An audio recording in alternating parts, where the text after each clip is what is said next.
So I'll just remind you that I start by answering questions that came through in the question box that I posted yesterday. But if you have a question and maybe you're here and you want me to answer it while you're here and you can't stay for long, or you want to submit it anonymously, you can in the little question icon thing at the bottom of your screen, or you can leave a comment and it will come up in the comment stream and I can fix my hair, answer the question, not fix your question. Okay, I'm going to go to questions from yesterday. So it looks like there's one. Yeah, just one. The question is, how do I get people to take me seriously without, I think yelling is what she meant, or he meant. I'm guessing she, because most of you are women who follow me. How do I get people to take me seriously without yelling and losing my shit?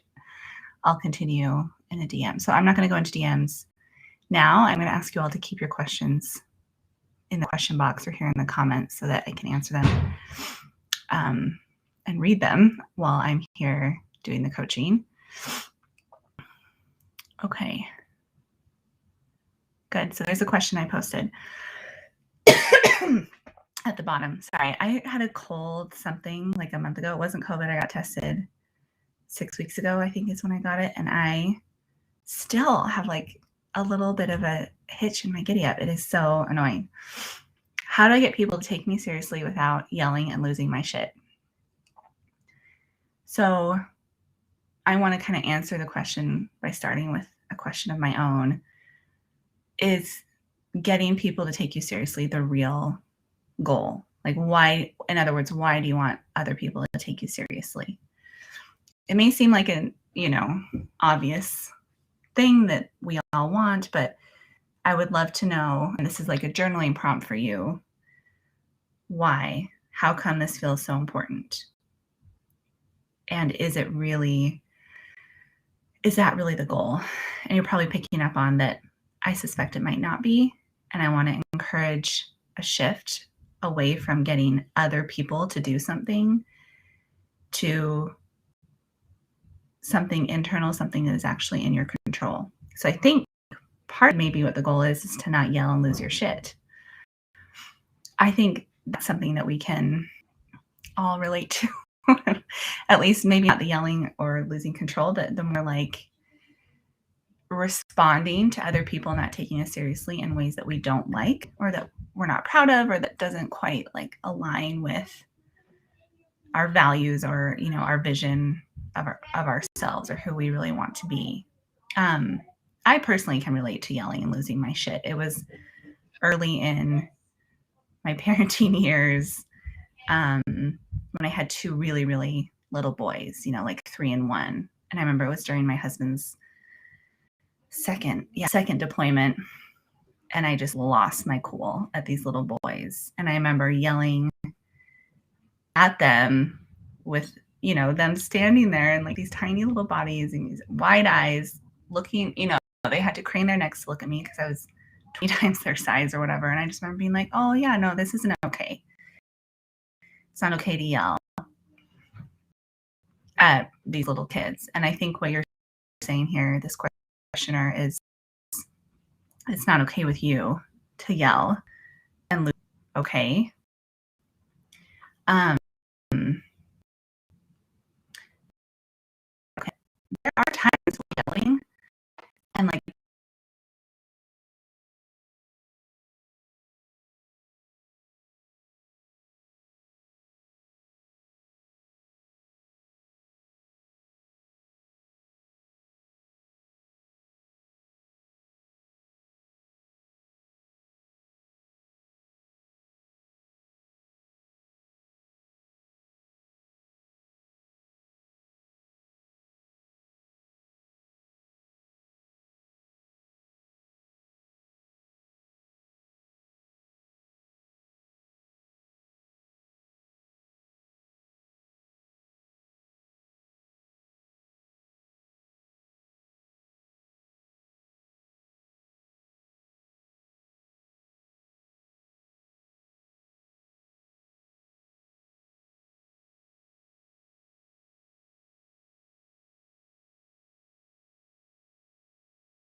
to get really clear on what the actual outcome that you want is. What's the real goal?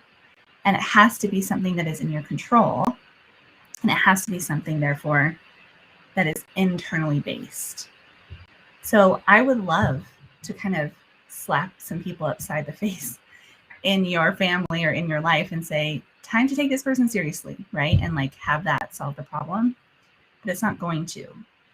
And sometimes I think this is overrated, but it might be applicable here, that what you most want from others is what you most need from yourself. Are you taking yourself seriously? You know, are you, I don't know, showing up for yourself in the way you want to? Are you showing up in your values, but also are you asserting yourself? Are you asserting your own needs? Are you taking time for the things that really matter to you? And if you're not, then maybe you're really actually kind of like mad at yourself. But then I would also argue you're probably mad at the system or the people or the relationship or the family. Because unless you're a white, straight male, you probably don't have much power in any of those categories. And you feel like even if you like start to assert what feels really basic, like time or space or whatever your feelings or needs, you might get back, even though you're just trying to like inch your way toward what is like the baseline for every human. So yes, be assertive and take yourself seriously. That's like a big piece of it. The other big piece of it is what I want to offer is validation for being angry that people aren't taking you seriously, especially if you are, again, and I'm pretty sure you are because most of my followers here are women. I'm guessing you're not a white male who's straight and cis and all of that. So you probably have some power dynamics working against you. So yeah, like kind of get angry, and it's okay to yell. You don't have to yell to get whatever this outcome is that you want to be taken seriously. And at the same time, yelling's not the problem.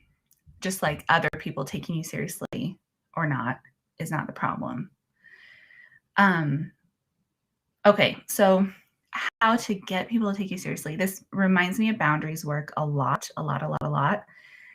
If you're not already in my Boundaries for Beginners course, I would kind of like put that in your back pocket.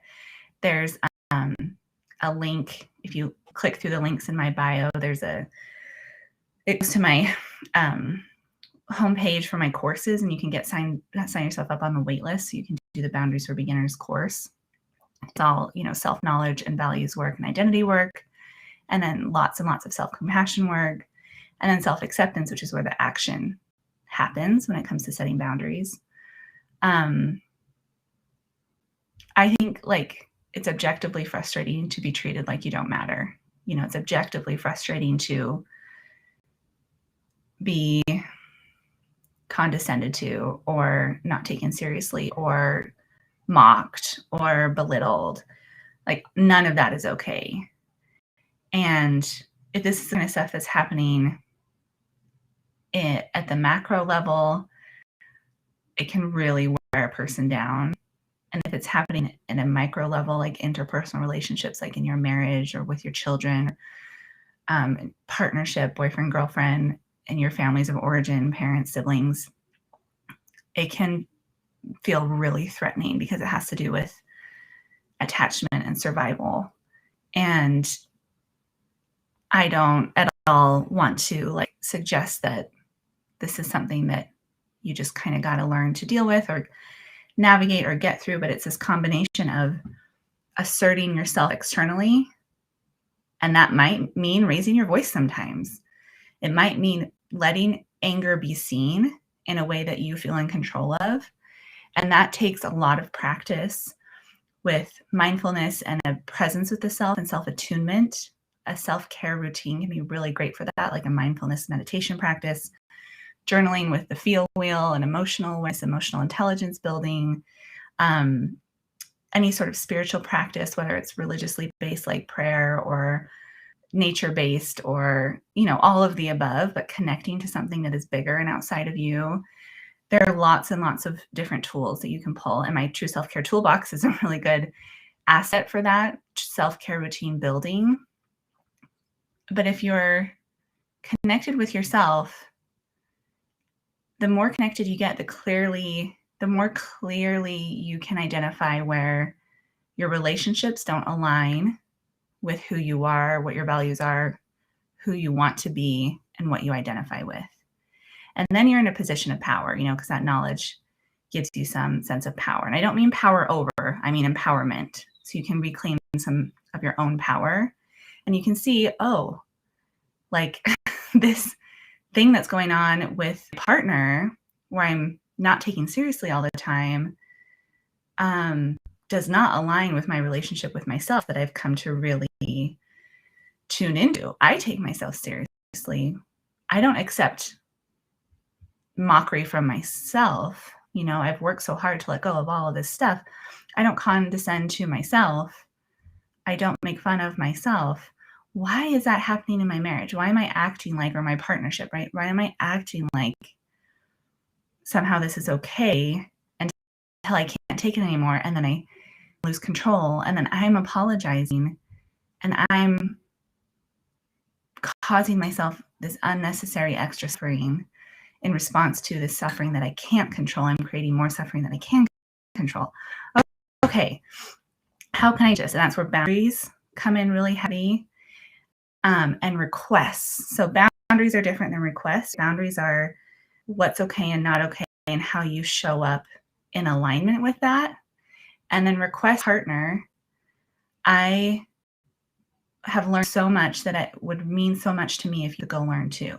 Like, can you deconstruct the power that you as a male have over me as a female? And can you join me in learning more about this and this kind of more inclusive feminist partnership that I want to build with you, right? And if that request is ignored or mocked or not taken seriously, that's valuable information for you. And it might lead to painful boundary setting, like really painful boundary setting, like space, separation, ultimate breakup, divorce. I don't think you have to do that, right? But I am outlining that what I'm saying here is not like stand up for yourself. And the goal is that he'll take you seriously and you'll have this like really happy, easy life. No, sometimes taking yourself seriously leads to and needs to lead to distancing yourself from people who do not take you seriously. And kind of like, parallel. Do I want to use yelling as my main tool to get my point across? Serious? I don't know. Maybe, and that's okay. You can own that. Like, I yell. The yelling's my favorite tool. Great. I hear you, though, in this question that you don't want that. Like, you don't want to be, that doesn't align with you, right? It doesn't align with your values and your thoughts. So what are the other tools, right? What are the others to express anger? It's not about not expressing anger. You can't get away with not being angry in ours. It's more, which tool do I want to mindfully choose in response to my anger, and not what tool am I just going to pull out of desperation when I'm in reactionary mode to someone else's not taking me seriously. Big difference. So what are the other tools, right? And that's where this self-care, self-knowledge, self-exploration is vital, because I could give you a list, and I will, and I want to encourage you to experiment, but at the same time, you're in charge of, your duty is, your responsibility is choose through that experimentation, identify what tools are you, what do you like the most, what actually works for you, not what works for me or your therapist or so-and-so on Instagram, your mom or your sister, or whoever. It's what works for you. So I'll give you just a rundown of the things I have found useful for myself and for clients. Yelling is a tool. It stays in the toolbox. Losing your shit is a tool. It stays in the toolbox. It has to remain an option. Otherwise, if we try to pretend like it's not an option, it will rear its ugly head and become like its own thing to focus on. So these are tools. You can choose not to use them, but we're not going to make them the center of the focus by making them something we avoid, we're just going to let them be tools and then add other tools to aim for, right? We're not running away from something, we're running towards something.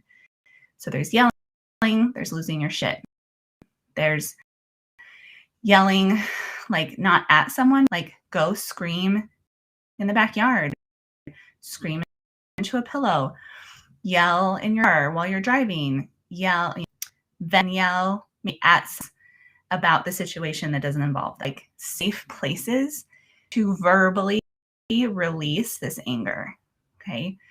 There's also like a punching bag. I got one for my kids when they were like, I don't know, 7 and 5 or 6 and 4, for my kids. And it's ended up being like one of my favorite outlets for anger. I've used it a lot over the last, well, since election 2016, but especially over the last year and a half. I have used it so which is just really an extension of a general tool. Anger is a physical experience. It is so energized for most people. And when we have physical energy, it needs a physical outlet. And if we try to like ignore it or it's not there, or tell ourselves we're not allowed to, then it's still there. It just gets bottled up. We lose control because it gets too much pressure built up and the top goes popping off. And we are saying and expressing in ways that aren't mindful. We're reactive and responsive. So my kind of physical outlet for anger is a punching bag. It also just feels good to visualize things or people or situations while I punch. Like that's really, really good for me. But anything that is physical, like go storm around your neighborhood and walk that energy out, or go like get on a spin bike and put the resistance behind and just like crank out that anger. But it is, let your anger be what it is, right? To make space for it and create a healthy outlet for it rather than either doing it runs the show, right? We want to move out of the extremes. So creating this options, like what can I do anger? You can write in your mirror in your bathroom. Or you have I have a whole stack of things I use for self-care that I just kind of rotate through. Like keep them in there, read them. So you can make flashcards of the things you can do when you're angry, just to remind your cognitive self.